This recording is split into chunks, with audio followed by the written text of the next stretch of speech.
ঈদের আনন্দ ভাগাভাগি করতে ঘরমুখো মানুষের যাত্রা এবারও রূপ নিয়েছে শোকের মিছিলে। সড়ক, রেল ও নৌপথে একের পর এক দুর্ঘটনায় প্রাণহানির সংখ্যা ইতোমধ্যে অর্ধশত ছাড়িয়েছে। আহত হয়েছেন অসংখ্য যাত্রী, যাদের অনেকেই গুরুতর অবস্থায় হাসপাতালে চিকিৎসাধীন। সংশ্লিষ্ট সূত্রগুলো বলছেন, অসাবধানতা, অব্যবস্থাপনা এবং অনিয়ন্ত্রিত যান চলাচলই এসব দুর্ঘটনার প্রধান কারণ। বিশেষ করে সড়ক পথে ফিটনেসবিহীন যানবাহন, অদক্ষ চালক এবং অতিরিক্ত সময় ধরে গাড়ি চালানোর মতো ঝুঁকিপূর্ণ প্রবণতা এখন প্রায় নিয়মে পরিণত হয়েছে। অন্যদিকে নৌপথেও নিরাপত্তা সংকট স্পষ্ট। রাজধানীর সদরঘাট লঞ্চ টার্মিনালে সাম্প্রতিক এক মর্মান্তিক দুর্ঘটনায় একটি পরিবারের একাধিক সদস্যের মৃত্যু দেশজুড়ে শোকের ছায়া ফেলেছে। রেলপথ তুলনামূলক নিরাপদ হলেও সেখানেও উদ্বেগ বাড়ছে।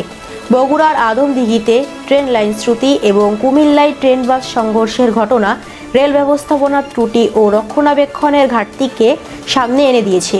পরিসংখ্যান বলছে, গত বছরের ঈদযাত্রার শুরু সড়ক পথেই প্রাণ হারিয়েছিলেন ৩২২ জন। চলতি বছরও সেই সংখ্যা বাড়ার আশঙ্কা করেছেন বিশেষজ্ঞরা। বিশেষজ্ঞদের মতে, প্রতি বছর একই চিত্রের পুনরাবৃত্তি হলেও কার্যকর কোনো দীর্ঘমেয়াদী পদক্ষেপ চোখে পড়ে না। প্রযুক্তি নির্ভর ট্রাফিক ব্যবস্থাপনা, বাস রুট রেশনালাইজেশন, টার্মিনাল আধুনিকায়ন এবং কঠোর নজরদারির অভাব পরিস্থিতিকে আরও জটিল করে তুলছে। তারা বলছেন, সড়ক, রেল ও নৌপথে সমন্বিত নিরাপত্তা ব্যবস্থা, নিয়মিত রক্ষণাবেক্ষণ, চালকদের প্রশিক্ষণ ও বিশ্রাম নিশ্চিত করা এবং যাত্রীদের সচেতনতা বৃদ্ধি, এই 4টি বিষয় নিশ্চিত করা না গেলে দুর্ঘটনার এই চক্র ভাঙা সম্ভব নয়।